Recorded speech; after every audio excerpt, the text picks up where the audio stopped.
So, hi, Ahana. It's great to have you on board at Capital HQ today. It'd be great for you first to introduce yourself, maybe tell us a bit about yourself, and then we'll get more into Clear, your upbringing, your journey so far, and what the future holds.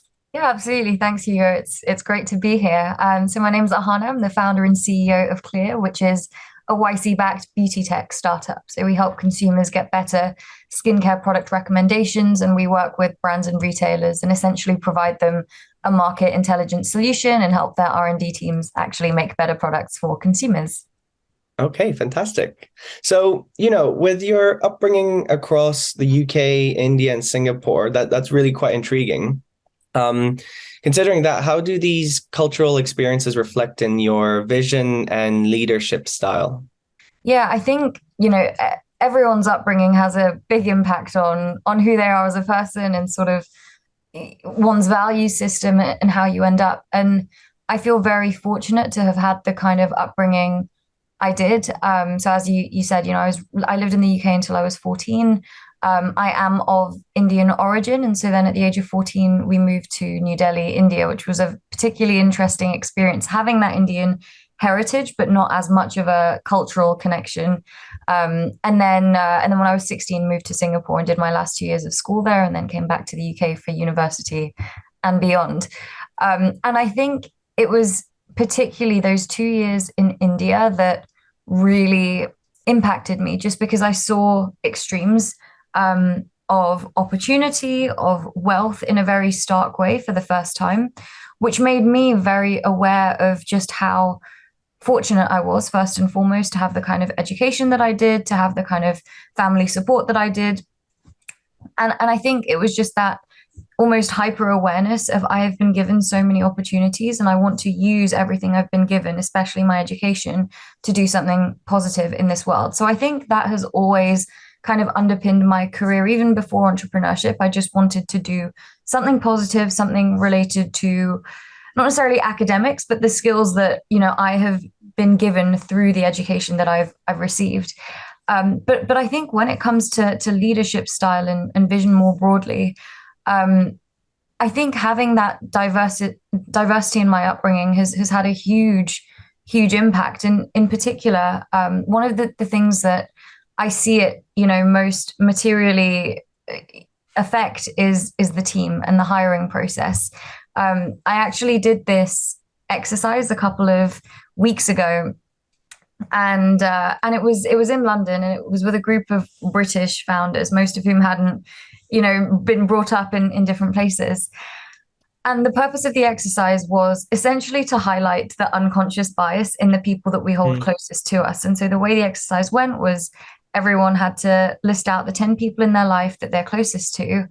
And then there was sort of a checkbox for different attributes. So their gender, their highest education level, their nationality, their race, their religion, etc. And for most people, when they did this with the 10 people closest to them, it came out that it was all fairly homogenous. And as I said, the purpose of the exercise was to say that you're not going to get much diversity of thought if your closest people all sort of have very similar experiences. But without realizing, when I did it, there wasn't a single person in my top 10 with whom I shared more than 50% of the same attributes with. And that was a very unconscious thing that just sort of happened naturally. And when I look at my team, we're all from different countries, different backgrounds, we work fully remotely.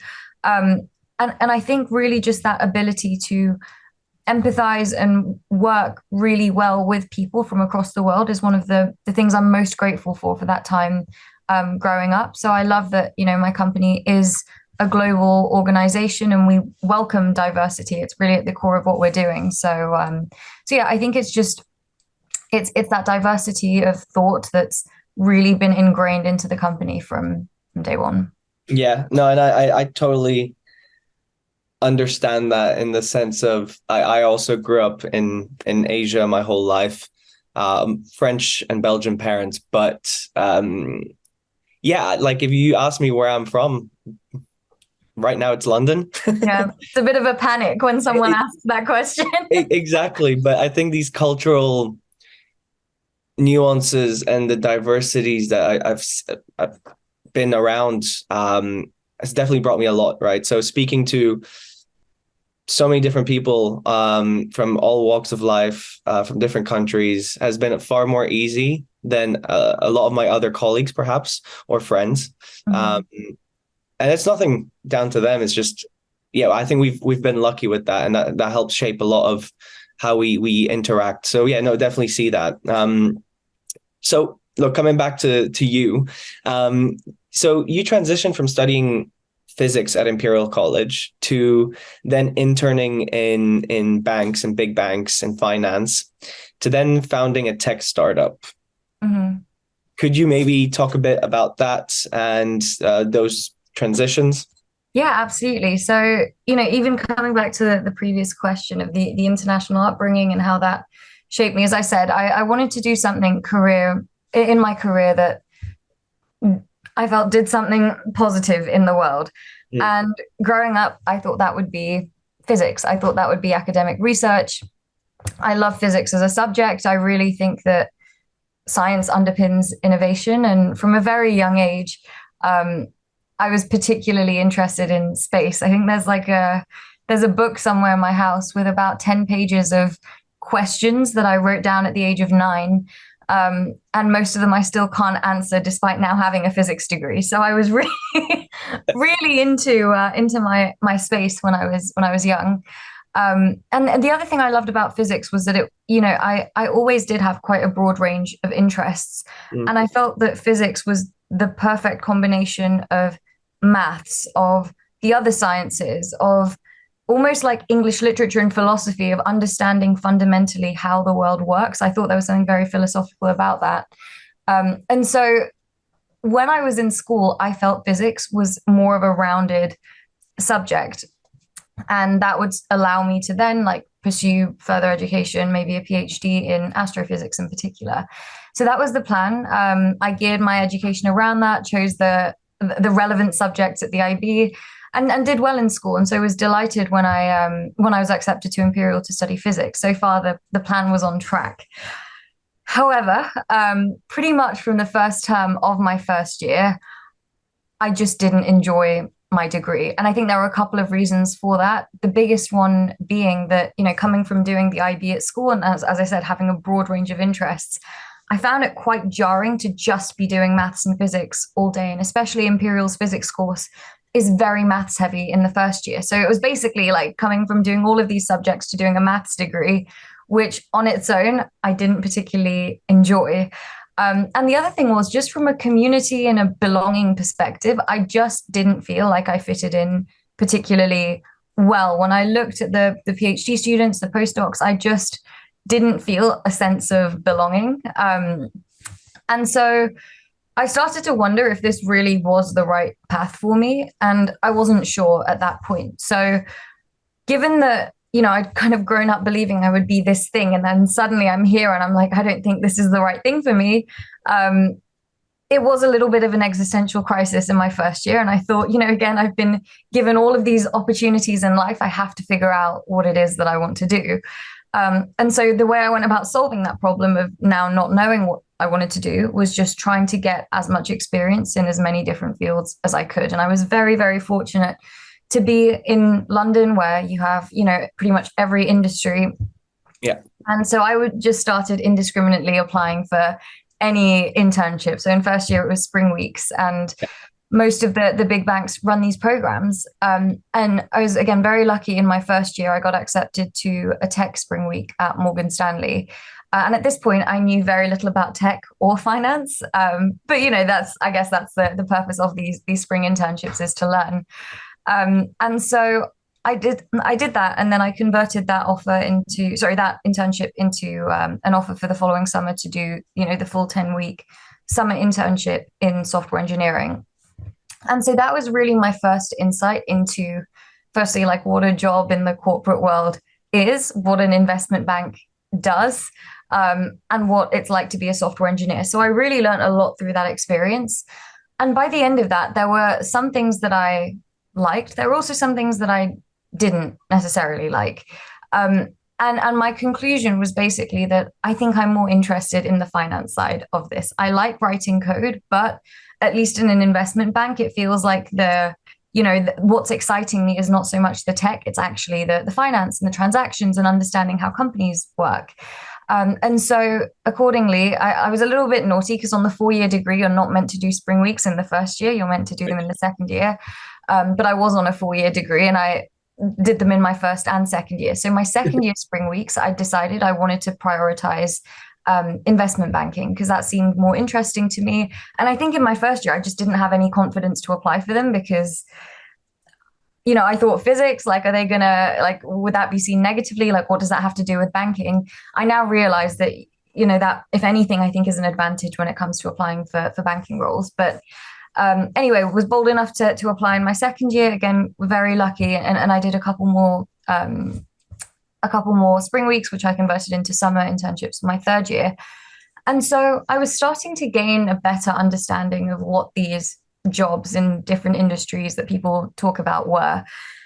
And slowly I was building a kind of understanding of what my own values were, what was important to me, what my strengths were, what I enjoyed, what I didn't enjoy. And up till this point, there were parts of all of the jobs that I enjoyed and also didn't enjoy.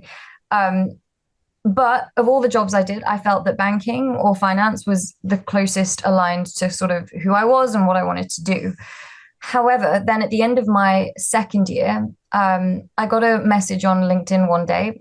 And so at this point, I just finished the Morgan Stanley Tech summer internship. And I got a message from this guy, I didn't know him, saying that he had come up with a startup idea. And the idea was to match students that were looking for graduate jobs with graduate employers. And he wanted someone with 3 key skills. So the first was someone that could code and actually help him build the platform. Yeah. The second was someone at a London-based uni who would have access to lots of university students. And the third was someone who had access to the HR people in the early careers teams at all of these big companies, which through my own my own career pursuits, I did because I was desperately trying to get these internships. So I fit his profile of what he was looking for. But at this point, from a careers perspective, I hadn't considered entrepreneurship because I just didn't know what it was. I'd watched a couple of episodes of Dragon's Den, and that was the extent of my understanding of what it was like to run a company. But the job itself sounded like a lot of fun. And, I liked the fact that there was some code, there was some talking to people, there was some events planning, logistics. It was just sort of a nice combination of all of the things I enjoyed. And so I said yes. And this unexpectedly was the first job that I did that I truly loved. I felt that finally I'd found something that scratched every itch I had, not just from a selfish perspective of does this play to my strengths, like am I enjoying my day to day, but even from that impact perspective, I felt this is a way that I'm using, again, my skills, like communication skills, my technical coding skills, and I'm having a positive impact. And in that case, it was I'm actually helping someone get a job, which given the stage of life I was at, also desperately trying to get a job, I knew how difficult it was. I knew, what a great feeling it was to finally have that secured. So realizing that I could enable that for other people was a huge, just sort of like, wow, like this is what I can do with my career. Like I can actually add value to someone's life. So I really enjoyed that experience, but I didn't necessarily see myself starting my career in that specific company with that specific team. And so at that point, my plan was, I want to be an entrepreneur. This is the job that I want. But for me, the barrier was funding. And for this company, it wasn't so much of an issue because they had the funding source sort of already in place. But I knew that I wouldn't have that same funding. If I wanted to get funding, I would have to secure that myself externally. And I just had zero idea how to do that. So at that point, the plan was, well, I want to run a company. I know I can run a company, but I don't know how to get any funding for it. So I'm just going to take the job that pays me the most money, work for a couple of years, and then I'll save that money, use it to start my own business in a couple of years down the line. I wasn't in any particular rush. And so that was the plan. So I prioritized then trying to get a graduate job. By the end of my third year, I had these grad jobs in finance secured. I was happy, parents were happy. And I just had one more year of physics to go, my master's year. But that then coincided with COVID. And so I suddenly had a lot more free time. I'd left that last startup job. All of my extracurriculars and societies were cancelled.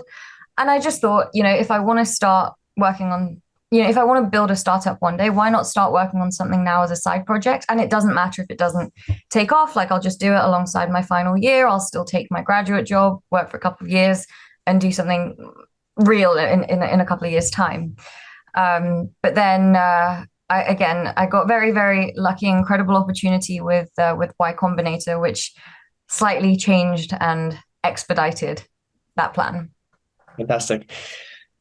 Yeah, a lot for um such an early start of your career as well. So such good experiences, and I feel like the university system in the UK, you either take it by with both hands, or you take it with one hand and use the other hand to do something else. I think that's really important. I think people who want to go into, I think for me, I feel similar to you. I think sometimes it can be quite narrow, especially coming from the IB, as you mentioned, which is quite wide, Mm-hmm. and you have to narrow it down to one subject, which can sometimes feel, I don't know, scary. I think that's how I felt, Yeah, because it's I like, found it quite stifling. It was yeah. just, I yeah. found it scary in the sense of like, I would love to have more of the liberal arts kind of Mhm. US type of education to begin with, to then Mhm. siphon it down. But yeah, anyways, so I really find that quite inspiring in terms of how you did that. But Thank now moving to your Y Combinator, being part of that is quite a notable milestone. You mentioned having, being part of it, and then on our previous call, you mentioned that you had to pivot your original idea within a week, which is you. how Clear came about. Could you maybe talk a bit about that? Yeah, of course. So as I mentioned, I got into my fourth year of my degree, decided to just start working on something. And at this point, I'd kind of operated a company, but I hadn't started something, gone from zero to one before. So the first thing I did was I went to a talk by a random VC just to try and gain some insight about how to get started, what to do. And my key takeaways from that were don't build consumer. So build something B2B, try and build something that's a solution for a problem that you've experienced so that you understand the problem. And something that I just kind of got like a general sense of was also if you're a woman, try and stay away from like lifestyle or beauty because you're going to get pigeonholed. And so, with these sort of like three core concepts in mind, I tried to come up with an idea. And so the idea that I came up with was not Clear, not the company I'm working on today. It was a B2B SaaS meeting notes automation software because something I hated doing was taking meeting minutes. And I thought this has nothing to do with beauty, it's anything but beautiful. It's a B2B solution and it's a problem I've experienced. So let's just go with this. And this was also 2020 pre LLMs. So summarizing meeting notes wasn't the task that it is today. It required me building that LLM in Yeah. 2020. So, which is a bit of foreshadowing, is one of the reasons why I ended up not pursuing this. So I came up with the idea, and I think my approach for everything has always just been put myself out there for opportunities. I'm not really afraid of rejection, and I never have been. That's why I've always just applied for everything and taken whatever opportunities come my way. So as soon as I started working on this idea, it was called Quill. I just started applying for any kind of support, like help, whether it was at my uni, whether it was an accelerator. I just started applying. So when I applied for Y Combinator, to be completely honest with you, I didn't really know what it was because I just knew nothing about the VC investor space. My reason for starting a company had very little to do with that side of it and was much more just with the impact and the job. I just love the job of being a founder. I don't know like what these names mean, like who these people necessarily are. And so it was just one of the many applications that I did. About 2 months go by and I'd completely forgotten about my YC application. I'm getting my rejections left, right, and center, including from my own university. I don't think I was able to get 50 quid out of them to do some user interviews. So, on the financial front, it wasn't going too well, but still it was a side project. It was something I was doing alongside my studies. And so yeah, 2 months go by. I'm not really like banking on this YC interview. or like any opportunity with YC. And I hear back from them saying I had an interview, which I was already, equal parts shocked and horrified about, but also extremely excited and grateful for the opportunity. And so at that point, I had been working on Quill for about maybe 2 months alongside my studies, so part time. But there were several problems with the company. The first was the product. So just to recap, what the product did was it transcribed your meeting notes and then it summarized them. Now, the transcription engine that was used was trained on an American speaking data set, which meant that for my user demos to work, I had to fake an American accent. So maybe this is another place where like the international schools helped because my American accent's not bad. But it meant that I would be getting into these user demos and I'd be like begging and pleading strangers on LinkedIn to talk to me to sell this product. I'd start the meeting saying, hi, nice to meet you. I'm Ahana. Would love to show you this product. All right, so now we're just going to talk completely normally and like we're just going to hope that it records our meetings. And these people would look at me like I was crazy because I just like switched accent mid-meeting. And so then it got to the point where I was like, I can't do it this way. So maybe I'm just going to have to like put on a fake American accent to make my product work. And I just thought like, there is no way real companies are built this way. Like this cannot be taken seriously. But again, like do what you got to do to get the product in front of people. So that was the first thing, that just from a product perspective, it didn't really work very well. It's also technically a non-trivial problem to solve. And I am a software engineer, I write code, but I did not have the skills to build my own, text summarization algorithm that was good. I built a version of it. Whether it was good was a different question.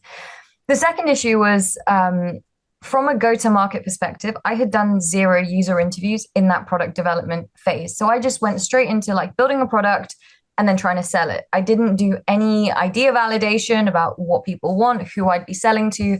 None of that, like didn't have a clue. So when it came to selling it, as I said, the strategy was begging and pleading on LinkedIn because I just had no idea. Like, am I selling this to junior bankers? Am I selling this to product managers? Am I selling this to university students who want to summarize their lecture notes? I didn't have that very well thought out. And the third issue was, I thought, if I actually get funding for this, is this the company that I want to spend the next 10 years of my life making a unicorn? Yeah. And the answer was, well, it's not really giving me the same level of impact as like even, the company I was working in before, or really, would I deep down be satisfied with this? And I didn't know. Meeting notes, sure, it's annoying, but is it that close to my heart? Also, no. So I was having serious doubts about this company. I was equally absolutely terrified of Y Combinator and very aware that they had accepted me to interview on the basis of the idea that I applied with. And I didn't want to mess them about. So I just thought, let me just give the best interview I can. It's only 10 minutes. Like, how bad can it be? And anyway, I'm not expecting for this to work out. I'll give it my best shot and I'll work on the company as hard as I can. Even though there's these problems, let me try and get some pilots running with companies. Let me try and make the summarization algorithm better and just make as much progress as I can. So the YC interview came around, and as I mentioned, the interviews are only 10 minutes long. They're very rapid fire style. And so it's quite hard to gauge how you've done. But what I did know is that you have to be available for the 6 hours following the interview in case they have any follow-up questions. And if you get accepted, you get a phone call. If you get rejected, you get an email. So this was all done during COVID in Pacific time. So it was 10 p.m. in London when I had my interview. And I had to be available till 4 a.m. the following morning in case they wanted to talk more. So I do the interview, have no idea how it went. And I'm just clutching my phone and, trying to stay awake, like just trying to, pray that it rings. And then about an hour after the interview, the first email comes through and my heart sinks. Like, it's just that feeling of like, oh, like it's fine. It probably wasn't going to work out anyway. I tried. It's okay. But it's not a rejection. So the email is clarifying my degree program because I don't think they have integrated masters in the US. So they were like, are you an undergrad, postgrad? Like, what is this? And so then I explained. Then another couple of hours go by, another email comes through. And I think it was to see a product demo. They wanted to see the product in action. So then I send that over. Then another couple of hours go by and another question, how married are you to this idea? And at this point, I was also really, again, I hadn't slept. It was late at night. I was stressed as hell. And so they're asking me these questions, and I'm also overthinking it, especially with that last one of like, how married are you to this? Because I had heard that Y Combinator asked trick questions to like trip people up to see if you're really committed to what you're working on. I had also heard, especially from some of the younger alumni, that for young founders, they want you to be, open-minded, coachable, able to pivot, like if things aren't going right. So I'm like, what do they want to hear? Like, I don't know how to strategize this answer. So I just went with honesty, which I think was the best decision, which was, I think it's a problem worth solving. I think there is not yet a completely market-leading solution. But if I am better suited to working on a different problem, I would pivot. And so sent that over. And then finally, around 4 a.m., I get a long email back from them. And essentially, the crux of it is that we like you. It's clear you made a lot of progress in a fairly short amount of time on Quill, but we don't like your idea. And I think the reason they gave was that, like, a big company could just do this much better than you, which is absolutely true. I fully agreed with that at the time, and I still agree with it now. How So did it they're feel like, though? sorry? How did it feel to have Y Combinator tell you we don't like the idea at the time?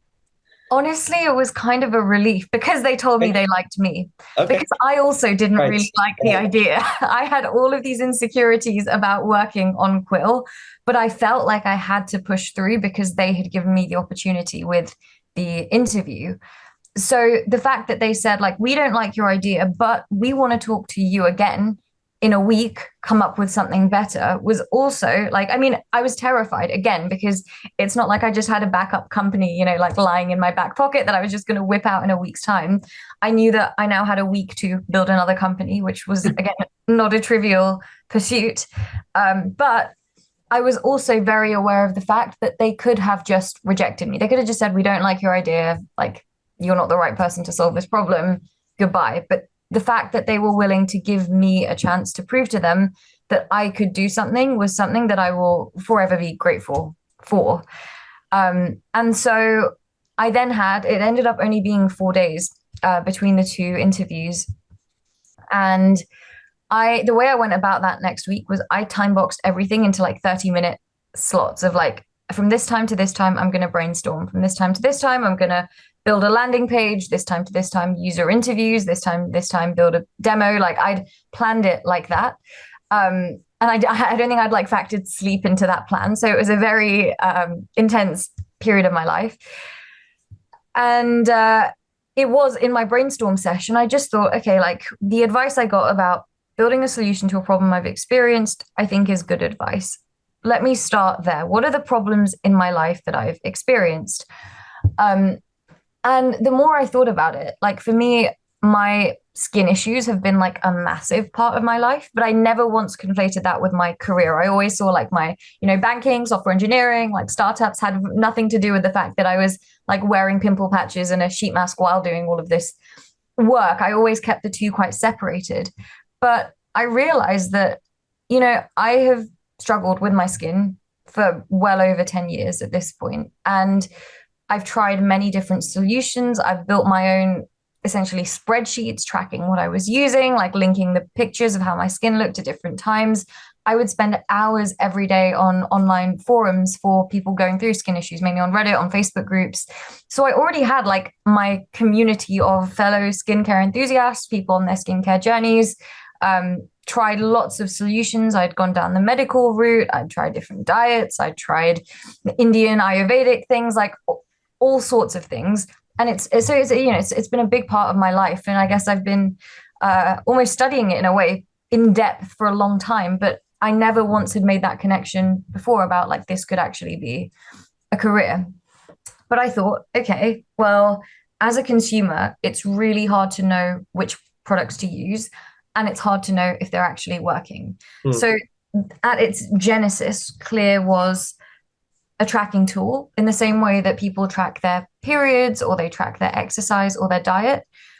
An app to track your skincare routine, your progress pictures, how your skin's changing with time, and a community. So actually, one of the limitations with, let's say, a Reddit thread on skin is you you don't know if the person has skin like you don't actually know what they're using, you can't kind of track their journey with time. So my vision was to use this tracking data and like label users by their skin type so that I could then go on my app, find someone else with brown, oily, acne-prone skin in my age group and see exactly what they've used and how that's changed with time. So I kind of came up with that initial idea, and the monetization at the time, I was thinking more on the consumer side, maybe freemium, some extra features. Obviously, that wasn't implemented in 4 days, but when I pitched it to YC, that's sort of what the pitch was. If that's how this would make money, like the user pays for the app or it's a freemium. The more we've grown, the more we've realized about the opportunity on the brand side, which I can definitely talk more about.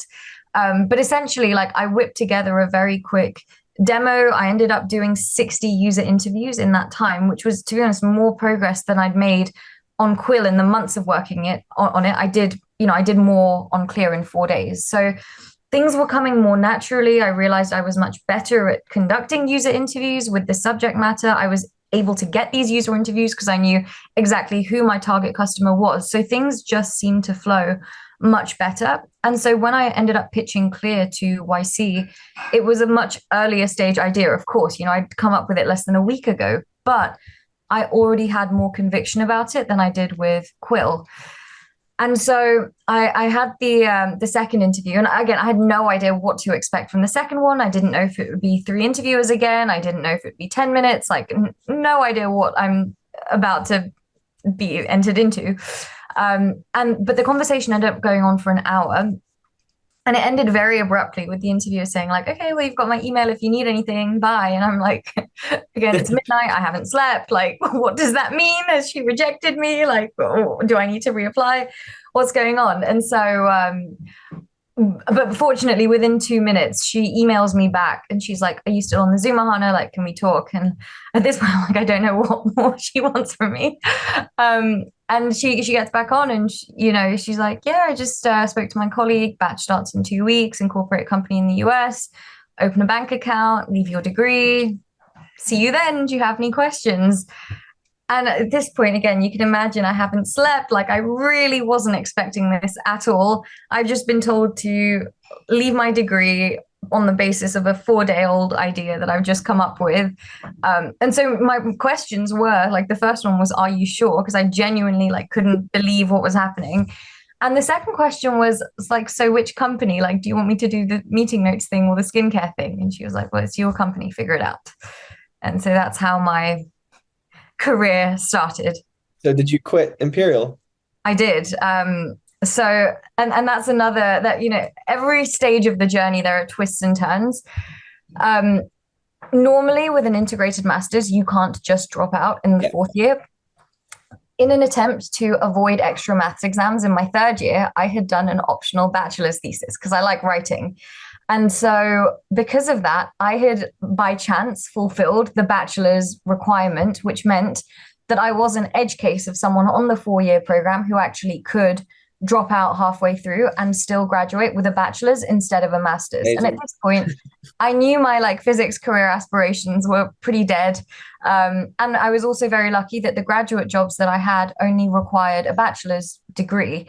And because I had competing job offers, I was able to get deferrals on them, which actually meant that from a risks perspective, and I like to tell this part of the story because I'm not an advocate for just like dropping out of your like degree, like chasing your dreams and stuff. I had really hedged my risks from every angle. So when I left my degree, what that meant was because I had these job deferrals and I still got a bachelor's, it meant that I had up to 2 years to work on the startup. And if it failed, in actually the summer just gone, summer of 2023, I could have started my grad jobs.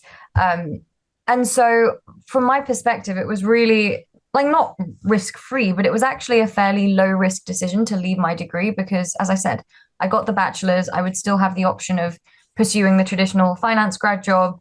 And if the startup didn't work, like it would be a great learning experience. And then again, in a couple of years, I'd pick it up and just go back to plan A, which was work for a couple of years and then start again. So yeah, it was my first day of work full-time as an adult was the first day of YC, which is a really surreal and crazy way to start one's career, but one that I'm very, I think, fortunate to have had. Yeah. Those 4 days, those 4 days must have been stressful. I'm guessing no assignments were done in those 4 days for Imperial. It's funny that you ask because the thing I didn't mention was the first interview was in the second to last week of term. Oh no. And I had the nicest master's supervisor for my master's thesis, and all the deadlines were meant to be in that second to last week. And I begged, I was like, please, like, can I push these deadlines back into the last week of term? I have this massive interview I really need to prepare for. So I was doing the bare minimum for my degree at this point. And then when YC were like, actually, you have another interview next week, that did coincide with all of the thesis deadlines. I did. So in my like 30-minute block planning, I had to put some time into the master stuff. But yeah, let's just say I think it was a blessing that I didn't have to finish that master's project, because I don't know how it would have ended up. Well, here you are now, right? So I think what would be great for everyone listening is to hear a bit more about Clear. So first one is, you've garnered a lot of attention for your innovative approach to skincare. What do you believe sets Clear apart in a crowded beauty market? Yeah, so the beauty market is incredibly crowded. There are hundreds of thousands of skincare brands, and that's part of the problem as a consumer. You walk into a Boots or a Superdrug and you don't know which products you should be using.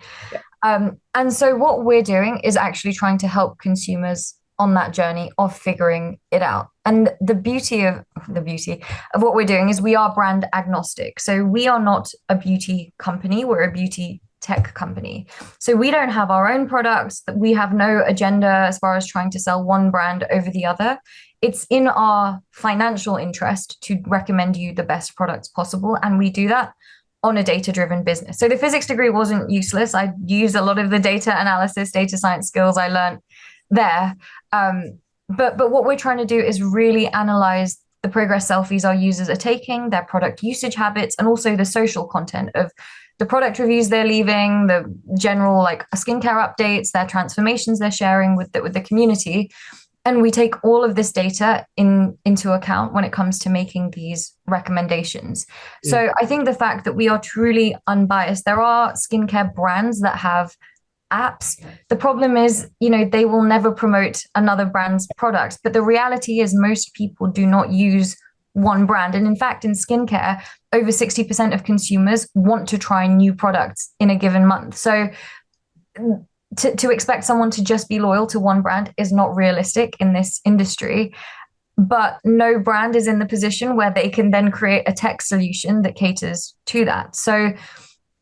So I think the fact that there's really an inherent defensibility to what we're doing, which is the complete opposite to Quill, where Google, Microsoft could do and have done what we were doing much, much better. Yeah. And the other part of it is also consumer trust, right? Because when you're a consumer, the skincare industry is also heavily marketed, and that's something consumers know. So when you're using a platform built by a specific brand with this agenda, which is to sell more of their own products, there's always that underlying distrust as a consumer of like, how is this actually being used?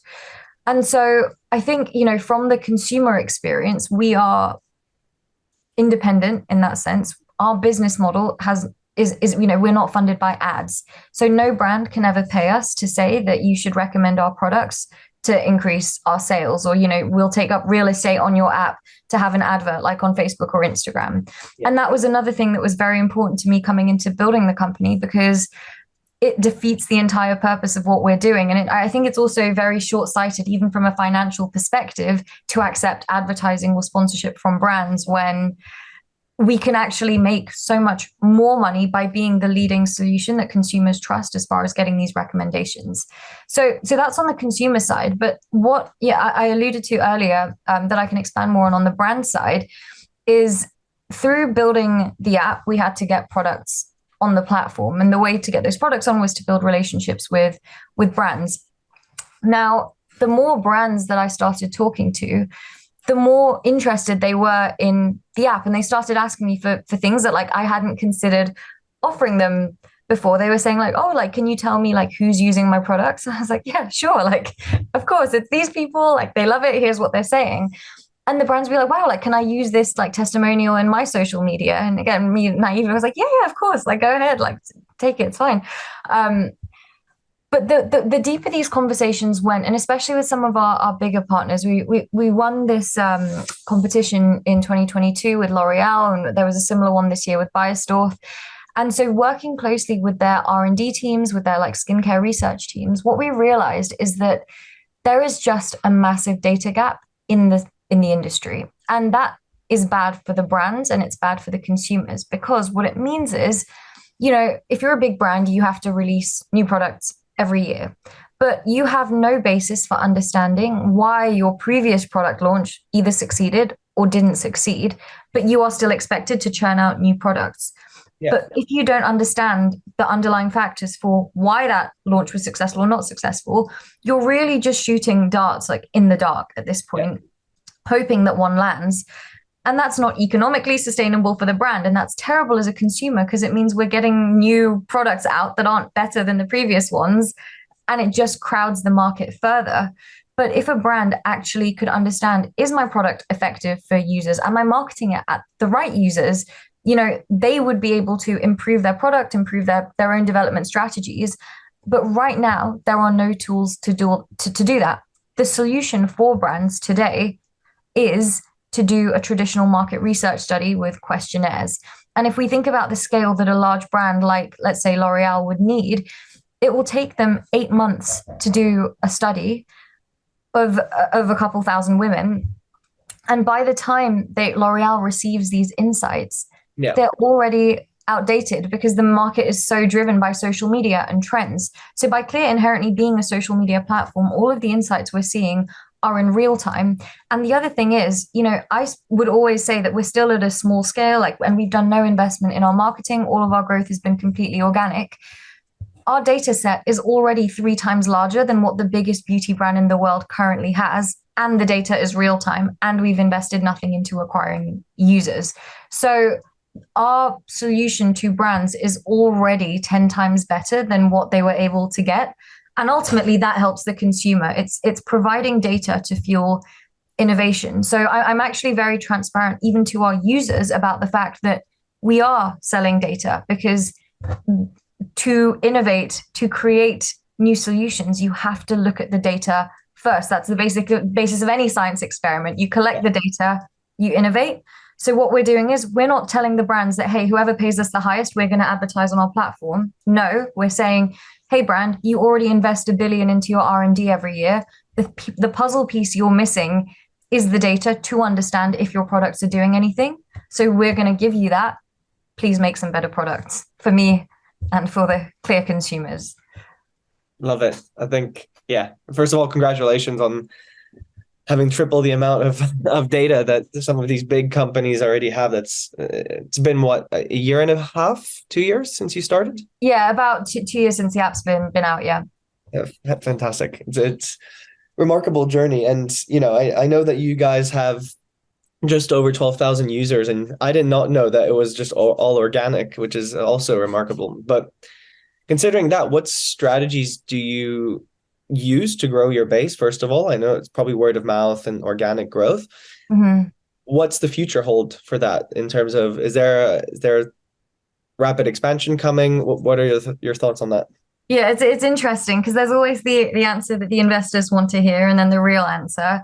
And the real answer is, the skincare industry is massive. It's a $200 billion industry. There is no shortage of skincare enthusiasts.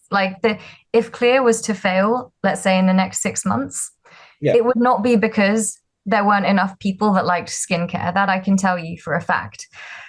And so when it comes to how I allocate our company resources and where I spend my energy, the reason that we've not done any paid growth and not invested a single of our dollars raised into growth is because we're still an early stage company. And the risk, as I said, coming back to that, if we were to fail in the next 6 months, it would be because we haven't built a good skincare app. That's the thing that hasn't been done before, in the same way that we have period apps like Flow and Clue, or MyFitnessPal for diet, or Strava for running and cycling.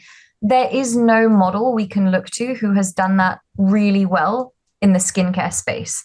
So what that means is, from a product development perspective, there is no shortcut we can take. We can't just see like what has worked exactly here and just apply it to this context. It is a time-consuming process. It means that we build all of our features in-house with our team. I still write code every day. We do the user interviews, we look at the metrics, and we see, and the thing when I say metrics is the retention. That's the key metric that we're monitoring. So is the retention going up? Hopefully it's not going down with the feature changes we're making. And we're getting closer to product market fit. And until we hit a certain retention metric, I believe it makes zero sense to invest money into growth, because why would you pour more water into a leaky bucket? It doesn't make sense. So from that perspective, we have our own targets of what we want to achieve from a retention front before we start investing in marketing. There is certainly an argument to be made that, given our app has a big community feature, investing in growth will also improve the retention, because the more people posting in a community, the more active it becomes, and you get those network effects. So I'm definitely aware of that. But that's not all the app does. If you want a skincare community, you can still go to Reddit. You can still go to Facebook. You can still go to TikTok. So that can't alone be the thing that differentiates Clear. It has to be that we are adding value in the skincare context to a user's like skincare journey. And so making sure that the tracker is, fit for purpose, making sure that, users can properly share their data with their dermatologist, with their doctor, making sure that user journey is nice and bump free. So these are the immediate priorities, is basically just building a killer skincare app, because that's the thing that is going to be the difference between the company succeeding long-term or not succeeding long-term. I don't think it makes sense to pour money into growth at this stage. That said, we are making the plans for when we do hit that, because we've spent the last year pretty much just focused on product development, and we've made a huge amount of progress on our retention, which I'm really, really proud of. So we've started to plan what those channels will be. And a lot of it is as expected, social media marketing, SEO, app store optimization, all of these different levers. Currently, the way people find us is actually through searching for skincare apps on the App Store, which again shows to me how high the demand is for a product like ours. And it also shows that there's sufficiently few that we rank with a name like Clear, which is, there are a million Clear apps on the App Store that do a million different things. But the fact that we still rank shows that people can still find us, because they're so desperate for a solution. And so I have full confidence that as soon as we start investing in more traditional methods, social media marketing, Facebook ads, Instagram ads, for the app, then I don't think growth will be the biggest challenge. The biggest challenge is retention first and foremost. Fantastic. So go to market fit, product market fit, sorry. Increasing retention, and then we'll see. Yeah, I mean, on the we'll see, there are a lot of really interesting avenues that I try. We'd probably be here another 3 hours if I went into detail about all of them, but I broadly in buckets. So there is the dermatology side of things. We currently work with some dermatologists, and I just started a course of medication for my own skin, and it's been really interesting using Clear in my own medical journey. My poor dermatologist, every time we go into the consultation, I turn it into a user interview. But he's very nice, so he's okay with it. And so basically expanding those features out, seeing how we can work more closely with the dermatologists, if we can help patients or Clear users who want professional advice to actually book through the platform. There's that side of things.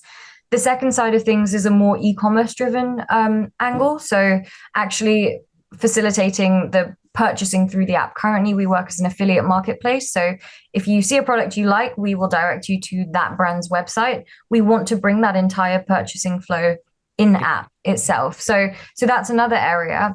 And then the third is a fintech side of things, which seems a bit left field, but we did actually launch a debit card product 2 years ago, just to 10 of our users in the US, just to see if something like this could work. But to elaborate a little bit, this ties again to the spending buying side of things, almost like a loyalty card system, Yeah. but integrated with the social side. So in the same way that, on a platform like Reddit, you accrue karma, in Clear, we have an equivalent called Clarity. So you get points for basically being a good community member, for tracking your routine consistently. But we want that to translate to real money and discounts. And fortunately, again, a great thing about the skincare industry, margins are super high. Brands are able to give a large amount of cash back to the user. So the margins are around 80%. They already are used to taking massive cuts selling through any retailer. So what we found is that we can actually pass a lot of cash back onto the user, and we would make more money through being the card that users spend with, and it can sort of double up as a rewards card in the same way people have Boots Advantage cards or Sephora loyalty cards. So there are these different areas, but I don't want to get too excited about the future because, again, none of this works if we don't fundamentally have a great sticky app. Yeah.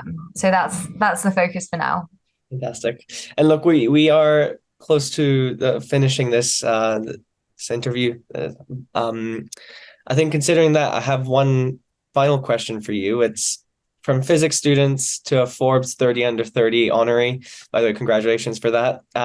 What advice would you offer to young individuals aiming to pivot into entrepreneurship? And perhaps, you heard from a VC at the start when you did not know how to start, to avoid B2C, to avoid beauty, especially as a woman.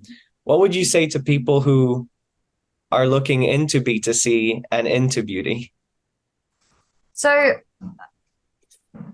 in truth, I understand why that guy said what he did about beauty, because I see it actually. Like when I talk about Clear, if I don't say that we're YC backed, or if I don't say we're a tech startup, people will say, oh, so what products do you make? Even if I've told them it's an app that tracks your routine, the thing that sticks with them is beauty. So then their immediate image is that, I'm creating skincare products. Not that there's a problem with that. I mean, beauty brands are like the most lucrative brands in the world. But anyway,